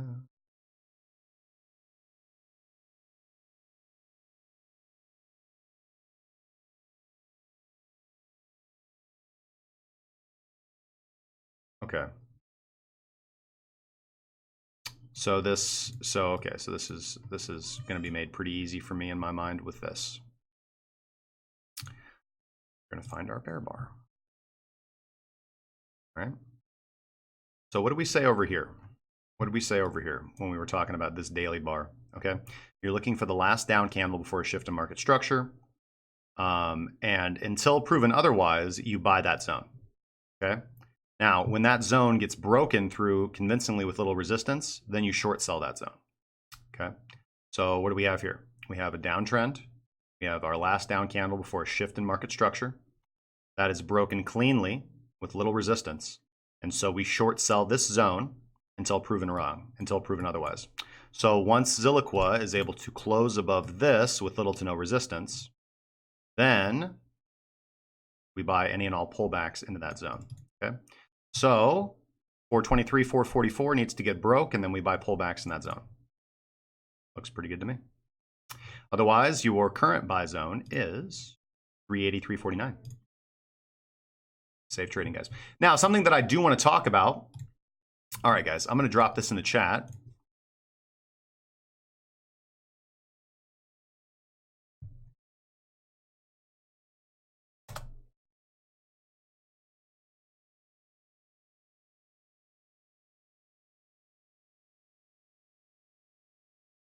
Hey, Pablo. Hey, sorry, man. It's getting real late, bro. I probably won't have time to look at ZERP. ZERP is annoying me, though. I still like how it looks, but it's getting annoying. But I can't do anything yet. You know, I haven't gotten a signal to change my mind or exit my position. But it is what it is. So anyways, guys, over here, if you guys are following us on Twitter, which, by the way, if you're not following us on Twitter, I highly recommend that you do, because we do post some pretty cool nuggets over there on Twitter. Not all the time, but when we do post something on there, it's pretty good. And then Scott keeps it pretty busy over there with posting relevant news that he thinks is really pertinent to the current market conditions, right? We try to post news that we think is ideally tailored to traders, right? Not just, you know, kind of standard stuff. And you guys are going to get a constant feed if you guys come into the Discord, because we got bots doing this. So anyways, check out this Twitter poll. So if you guys are unaware, this is kind of one fundamental kind of funny thing. It's just something that I want to comment on. So John McAfee says on Twitter, and I quote, "I protected the identity of Satoshi. It's time, though, that this be put to bed. Imposters claim to be him. We are spending time and energy in search of him. It's a waste. Every day I will narrow down the identity of Satoshi until he reveals himself or I reveal him." Okay, so we are interested to know what you guys think. So go out, check out our Twitter poll right here. Let us know. So this is his claim. So he's claiming that he knows. So there's kind of, I want to break this down. I want to break down his statement here, because he's saying that I protected the identity of Satoshi. Okay, well, you typically can't protect the identity of something that you don't have privileged information of. So that sentence right there would suggest that he knows the identity of Satoshi Nakamoto. If he didn't know the identity of Satoshi Nakamoto, what was he protecting, right? What was he protecting? You know, the only way to make that logically mesh with the rest of that sentence is that he's broadly saying that he didn't like promote the search for Satoshi, right? So you got to do some mental gymnastics to make this fit, right? Because he's saying, I protected the identity of Satoshi. How, right? That's the question. How did you protect the identity of Satoshi Nakamoto? By shilling every pump and dump coin possible, by being just ludicrous and loudmouthed and drinking beer on your Twitter, drinking different alcohol on your Twitter. Like, that's what John McAfee did during the bear market. He started this thing where he's like, I'm going to teach y'all how to make a drink and watch me get drunk in my suspenders every week. Now, listen, I think I would love to sit down and have a brewski with him, man. He seems like a fun guy. Probably would turn into, it seems like he would want to take it like far more extreme than a brewski. But anyways, interesting guy, fantastic character, a fascinating life, you know. But when somebody says things that are like stupid, like, you know, again, I'm call them out, right? Because two things can be true. We can have cognitive dissonance, right? Like, you can like somebody and think that they're charming, and you can also be like, yeah, what you said there's kind of bullshit, man. So anyways, I protected the identity of Satoshi. I think that's fallacious on its face. It's time, though, that this be put to bed. No, it's not. There's no time for it to be put to bed. In fact, one of the greatest things about Bitcoin that Bitcoin has going for it from a fable, because again, the economics are, and markets and selling and buying and trading is all human psychology, right? And human beings are one of those rare systems, right? They're not just mechanical wind-up toys, right? There is an element of chaos and entropy in things. And that's because humans do react emotionally to things, right? And that is very difficult to predict, even with the most advanced computer learning model, right? You can't just wind humans up You can't just wind humans up and expect that 100% of the time you're going to get consistent results. There's going to be a lot of times where individuals are going to make irrational decisions that are beautiful, destructive creation. All right, that's the point of being a human being. So what sells? What seriously impacts the world? I would say that mythology seriously impacts the world, right? Look at every major religion. It's based deeply, and regardless, I don't want to get into a big argument about like, well, my religion isn't a mythology. Listen, when I use this term mythology, I'm meaning that every religion that moves the hearts and minds of mankind is based on fundamental stories that tap into deep parts of ourselves and either make us want to be better than we are or challenge us to think about the world in a different way. So the fact that Satoshi Nakamoto is anonymous, that we have this beautiful invention and creation called Bitcoin, that we don't know who created it, is a fantastic sell, dude. Like, that's a great story. It's a great story. Why would you want to take that away from our community, dude? Fuck you on that. Imposters claim to be him. We are spending time and energy in search of him. It's a waste. Like, who? Who are, like, what metric are you measuring and basing that from? Like, do you have some kind of statement? Like, how much money, how much energy is really going into the hunt for Satoshi Nakamoto? Like a couple like news articles, like every, like once a year? Like a couple news articles that come out every year, like with the token, like, oh, we've maybe found Satoshi and evidence, like we have linked this fingerprint to like this thing and blah, blah, blah. Like nobody's out there spending billions of dollars trying to find Satoshi Nakamoto. And if it is, it's the government and they waste money anyway. So if they're spending billions of dollars trying to find Satoshi Nakamoto, or, regardless, these institutions are like, that's all they do is just throw money at wasteful stuff. Like that's what happens with centralized government and authority. They just waste money. So it's a waste. It would be a waste because otherwise they just spend it on, I don't know, like restricting other freedoms. Like, so yeah, keep them busy, man, because while they're busy, while anybody's busy, if the government's worrying about like searching for Satoshi Nakamoto, assuming that they haven't found him, I don't want to get too tinfoil hatty. It just means that they're not wasting more money on more repressive measurements and other stupid ideas of how to spend my money and my tax money, our tax money. Every day I will narrow down the identity of Satoshi until he reveals himself or I reveal him. Well, who the fuck are you to do that, man? Like, that's cool. Like, do what you do, man. But like, again, I think that John McAfee's totally like, I support him wanting to do this, but I think that his statement is logically incoherent because again, he says, I protected the identity. Well, that would assume that you know Satoshi and you're like kind of building this up on fallacious claims. And this just seems like hype, pump, whatever, like blah, blah, blah, blah. So what do you guys think? Is this a valid claim and we should unmask Satoshi Nakamoto? Is it not a valid claim? We should unmask him. Is it a valid claim, but we shouldn't unmask him, or it's not a valid claim and we should not unmask him? So interested to see what your guys' thoughts and opinions are. Please leave your comment section. If you guys want to comment on the Twitter or leave your comments in the section down below, let us know, cast your vote, and we'll talk about this in a few days, guys. So it's 2:03. It is time for me to peace out, guys. So let's do a quick check back in with Bitcoin here. Not doing a whole lot, guys. Still pretty safe and comfortable in my position. Again, I need to see something. Nothing that's going to happen right here is going to make me want to exit my position. Again, I need to see significant shifts in market structure, right? So we're still trading inside that bearish bar, taking the trade to the downside. Got about 4 active positions on MEX right now, so things are looking quite good, quite well. MEX has been quite good to us. Binance has kind of been a pain in my butt the last few weeks, but it's all right. Some have done really well, some have done okay. But overall, still up on the month as we are. And again, it's teamwork, man. It's teamwork. It's just doing this for a while, and it's about having a strong community, guys. So it's 2 o'clock. I got to peace out, guys. You guys have been absolutely fantastic. Thank you so much for all your support, your help, your comments, your questions.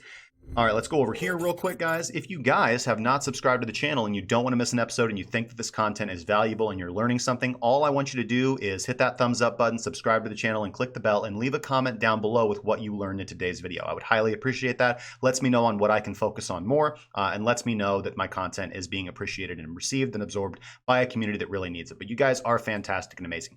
If you guys would like to join the premium trading group, which would give you access to our private Discord community, more one-on-one time with me, as well as the other analysts and traders at Cracking Cryptocurrency, access to my indicators and strategies, my premium webinar series, as well as our trade signals and setups to keep you in the green until you can develop your own strategy, then you can check out the link at the top of the screen, premium.crackingcryptocurrency.com. I'd love to work more closely with you if that is what you're passionate about.